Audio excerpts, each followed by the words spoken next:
والعاقبة للمتقين والصلاة والسلام على سيد الأنبياء والمرسلين والحمد لله رب العالمين.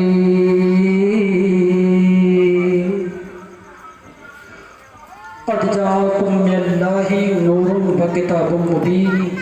صدق الله العظيم وصدق رسوله النبي الأمين الكريم ونحن على ذلك لمن الشاهدين والشاكرين والذاكرين والحمد لله رب العالمين. یا خدا بہرے جناب مصطفیٰ امداد کن، یا رسول اللہ از بہرے خدا امداد کن. آمین کہیں آپ. یا خدا بہرے جناب مصطفیٰ امداد کن،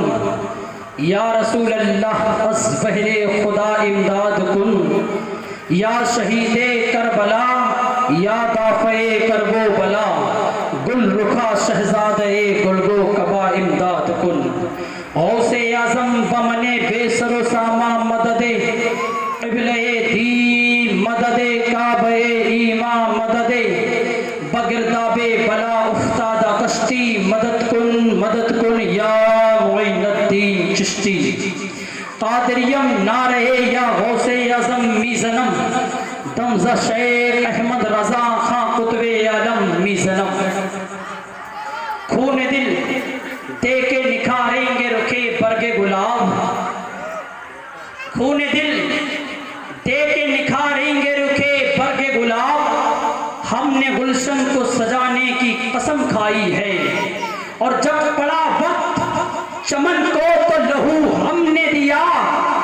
جب بہار آئی تو کہتے ہیں تیرا کام نہیں، قاضی رضا کی کوہ ہمالا رضا کا ہے. جس سمت دیکھیے وہ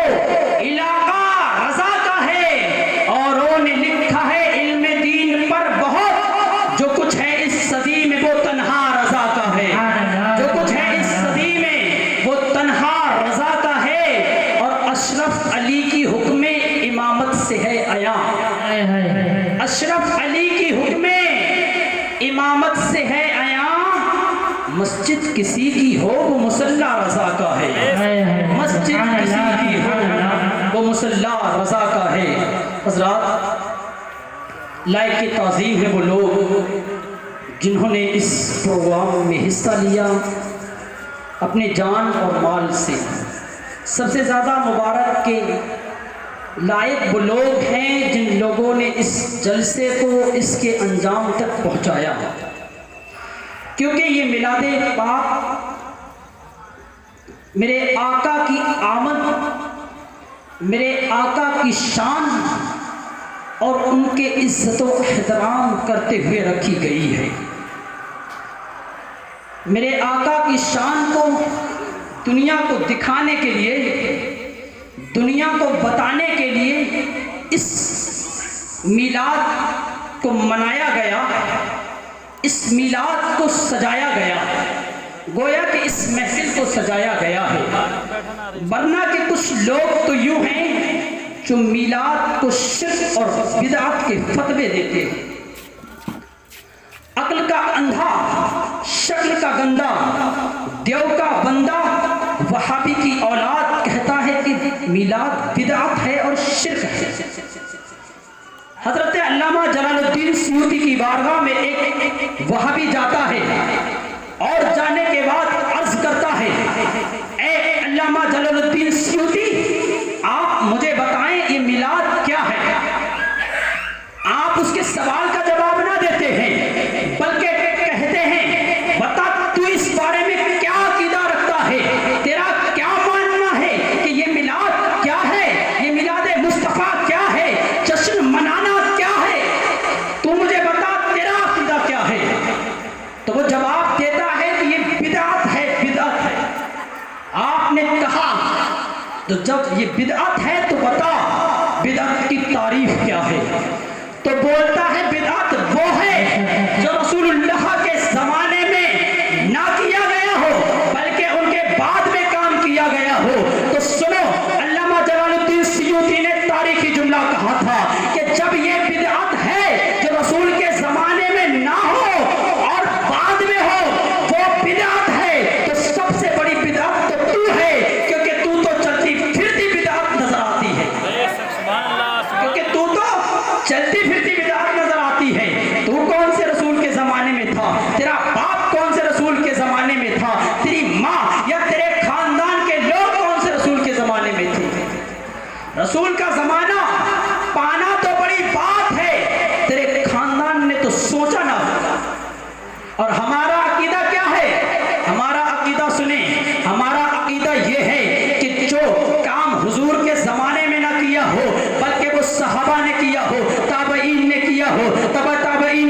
ہو، غوث نے کیا ہو، خواجہ نے کیا ہو، قطب نے کیا ہو، ابدال نے کیا ہو، بریلی کے مجدد نے تو میرے آقا کی میلاد کا ذکر اس شان سے کیا تھا اور کہا تھا سب سے اعلیٰ و والا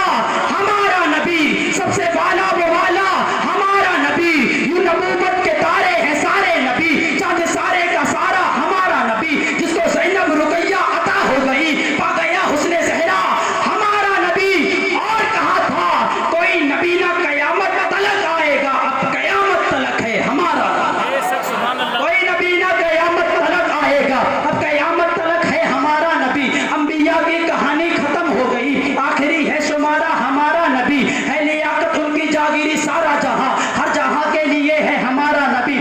الفاظ سے آیتوں سے سفارا ہمارا نبی، پتھروں جھٹ سے کلمہ ہے پڑھنا تمہیں جب کرے گا اشارہ ہمارا نبی، پتھروں جھٹ سے کلمہ ہے پڑھنا تمہیں جب کرے گا اشارہ، جب کرے گا اشارہ، یہ میرے امام نے میرے آقا کی شان بیان کی ہے، اور سنیں عقیدہ ہو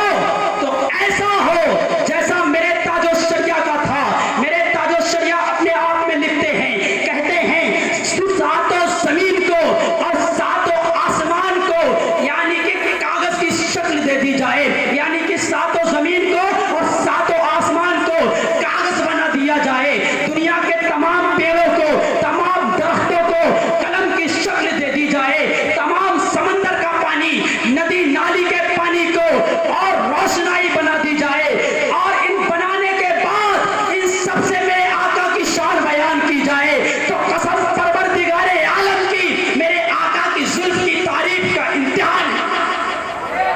میرے حضور کی زلف کی تعریف بیان نہیں ہو سکتی، ساتوں زمین پہ لکھا جائے ساتوں آسمان پہ لکھا جائے تو میرے نبی کی تعریف بیان نہیں ہو سکتی، یہ میرے نبی کی شان ہے، اور تم کہتے ہو کہ نبی مر کر مٹی میں مل گئے ماذ اللہ رب العالمین، تم کہتے ہو کہ نبی ہم جیسے طرح بشر ہیں، تم کہتے ہو حضور کو پیٹھ کے پیچھے کا علم نہیں، بریلی کے مجدد نے کہا تھا وہابی جہنم کا کتا ہے واللہ، جو مردہ کہے تجھ کو وہ مردہ ہے واللہ، تو زندہ ہے واللہ، تو زندہ ہے واللہ، میرے چشمے عالم سے چھپ جانے والے، میرے چشمے عالم سے چھپ جانے والے، بریلی کے مجدد پر آج لوگ انگلیاں اٹھاتے ہیں، میرا مین مقصد بس مسلک کی بات کرنا ہے، میں مسلک کی بات کرتا ہوں اور اس کا جواب دیتا ہوں، جسے اعتراض ہو یہاں موجود ہوں سوال کر سکتا ہے، چاہے مسلک کے تعلق سے ہو یا مذہب کے، مسلک اعلیٰ حضرت کا راستہ اصل میں دین حق کا راستہ ہے، لوگ مانے یا نہ مانے اپنے اپنے عقیدے کی بات ہے، حضور کو ابو جہل نے اپنی نظروں سے دیکھا تو حضور اس کو اپنی طرح نظر آئے، حضور اس کو اپنی طرح نظر آئے، عمر نے اپنی نظروں سے دیکھا عمر کو اپنی طرح نظر آئے، صدیق نے اپنی نظر سے دیکھا صدیق کو اپنی نظر سے نظر آئے، اپنی طرح نظر آئے، عثمان نے اپنی نظروں سے دیکھا تو مصطفیٰ عثمان کی طرح نظر آئے، اور حیدر کرار نے جب اپنی نظروں سے دیکھا تو مصطفیٰ علی کی طرح نظر آئے، سبحان اللہ، محبت صرف محبت ہر چیز کو بدل دیتی ہے،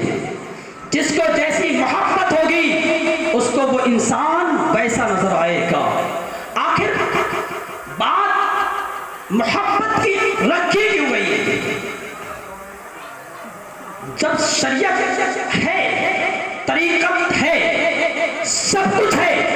تو بیچ میں یہ محبت کے جملے کو لانے کا مقصد کیا تھا، محبت کتنی کی جائے اور کس سے کی جائے، اس کا اصل مقصد تو تھا حضور سے محبت کتنی کی جائے، صحابہ سے کتنی کی جائے، اس کے درمیان میں کچھ تو فرق تھا نا، ہم نے عرض کیا عالم تصور میں اے پروردگار عالم تیرے محبوب نے محبت کی بات کی ہے تو بتا ہم کتنی محبت محبت کریں؟ بتا ہم تیرے محبوب سے کتنی محبت کریں؟ حضرات عالم تصور میں جواب آیا، ایسے سوال کرنے والے سوال کر رہا ہے تو چاہ اور مشکات شریف کو کھول کر صفحہ نمبر 7 اور 8 کو اٹھا لے، اس میں حدیث پاک موجود ہے۔ حدیث پاک کیا کہتی ہے؟ حضرت انس سے مروی ہے، آپ بیان کرتے ہیں ان انس قال قال رسول اللہ صلی اللہ تعالی علیہ وسلم لا یؤمن احدکم حتی اکون احبہ من والدہ و والدہ من ناس اجمعین، یعنی کہ حضرت انس بیان کرتے ہیں انسان اس وقت تک کامل مومن نہیں ہو سکتا جب تک وہ اپنے آقا سے، اپنی جان سے زیادہ، اپنے مال سے زیادہ، اپنے باپ سے زیادہ، اپنی بیوی سے زیادہ، بیوی اپنے شوہر سے زیادہ، یہاں تک کہ انسان دنیا کی تمام مخلوق سے زیادہ میرے آقا سے محبت نہیں کرے گا، وہ کامل مومن نہیں ہو سکتا۔ محبت